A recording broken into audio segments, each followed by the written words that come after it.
So I thought it might be interesting to also talk about some of the other stuff that I'm picking up. Since I've got this booth now, I am picking up cookbooks that I think are pretty interesting. Of course, sometimes I pick some stuff up for me.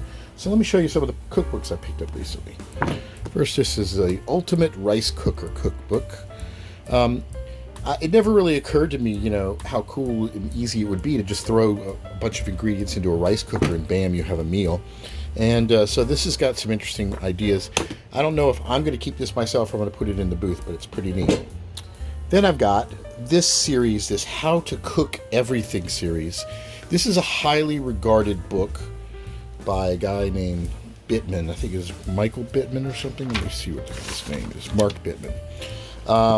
And he has a series. His main book was just called How to Cook Everything.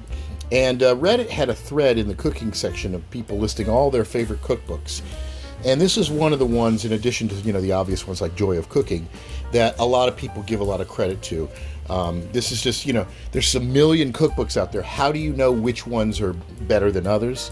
Sometimes you really don't, unless you just kind of do a little bit of research. But sometimes you can look at stuff and think, this is a really big, hefty book.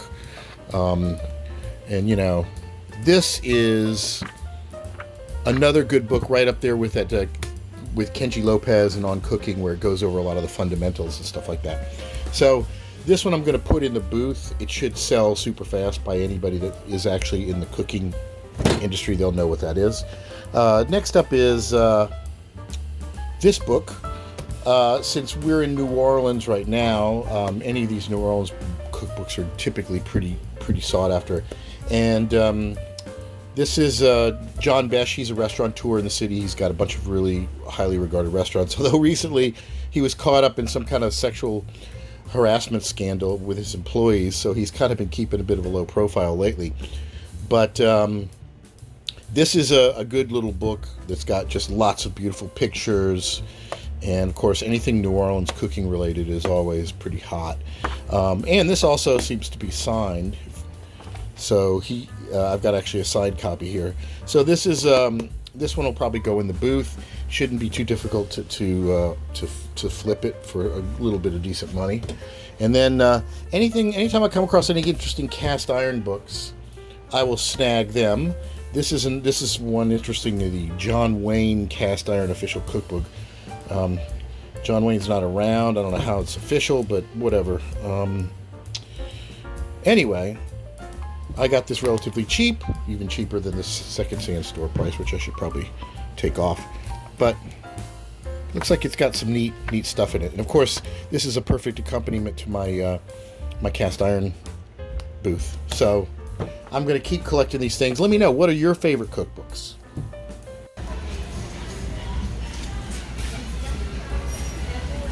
Sometimes I see things that are just really pretty. Look at this. It's like a lettuce with ladybugs cake platter, made in Italy for $6. Got a few little chips there, but that's a beautiful piece. I just don't have any need for this kind of stuff, but that's really nice. So here in the thrift store, and from the department of things that I'm probably going to pass up, I came across this. Anybody who's seen these, the lids for the cast iron, this is what Wagner did with this kind of scalloped pattern. This is $5. It says Made in USA C10. There's a little chip in it though. The problem is, every time I buy one of these things thinking it might fit cast iron, it doesn't. And I don't have any measurements. So I'm just inclined to kind of leave it, especially since it's chipped. But this could be an unmarked Wagner glass lid. I just don't know. There's no markings on it. And I'm just in one of those moods where I'm not willing to take a chance today. Let me know what you think. Today is clean out day for my e-tank. I'm finally draining it just to see how bad it is after I've done so many things. I thought about reversing the leads and actually cleaning the anodes themselves, but I wanted to get a look inside of the tank, so I'm just going to clean it all out and scrub these things and take a good look at them. There's definitely a lot of stuff on there.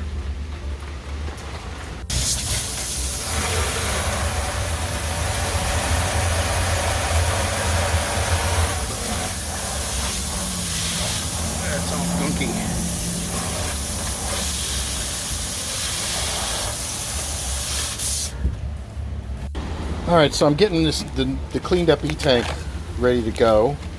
Got about 50 gallons of water in here, so it's about a half a cup of washing powder per 5 gallons, so it'll be about 5 cups that I'm going to put in here.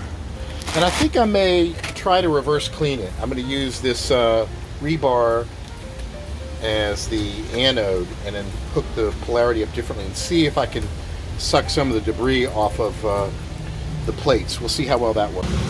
So here we are with my first run of my cleaned out E-tank, and I've crapped it up really quickly by throwing the polarity on it reversed and trying to see if I can clean the anodes with my previous little rebar here. And you can see it's definitely doing stuff. So I don't know if I want to crap things up too well, but obviously the whole tank is working. I think maybe what may have caused the effectiveness to go down was just letting the water get so dirty that the sodium carbonate just kind of didn't become helpful anymore. It dissipated out or whatever. So I'm going to shut this down. I'm going to pull the rebar out, and I'm going to get this thing back in operation cleaning stuff. But I want to see whether reversing the polarity helps. Let's see. All right. You can see the rebar is, see, it's crapped up with stuff already. But these rebars are surprisingly resilient. If I was going to do another one cheaper, I would probably just use more rebar. I really, really think they work well, and they last a lot longer than the thinner stuff here. But reversing the polarity did clean these things up, but you can't really tell because the water is pretty dirty. But I've got like a little grill scraper there that I scrape the stuff and make it come out good. So I'm going to get this thing back in operation now. Alright, so now I've just put a corn pan in there, and you can see it's just fizzing away. Working quite well. We're pulling about 5 volts and 4 amps. 6 volts and 4 amps. And it's working nicely, so I'm going to let this thing go, and we're going to take a look at it later. Alright, let's take a look at our first test of the new cleaned out E-tank, shall we? This is hard to do with one hand.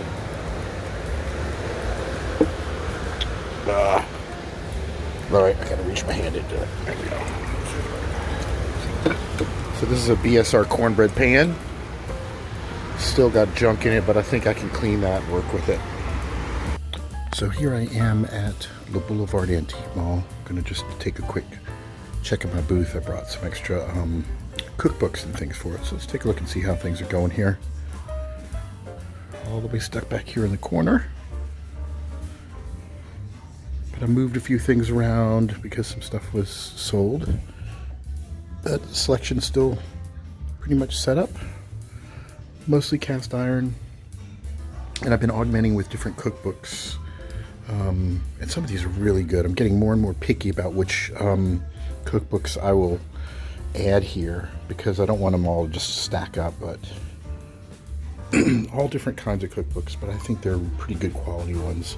Hopefully they'll bring in a little bit of extra money in addition to the cast iron, so I will share with you more details later.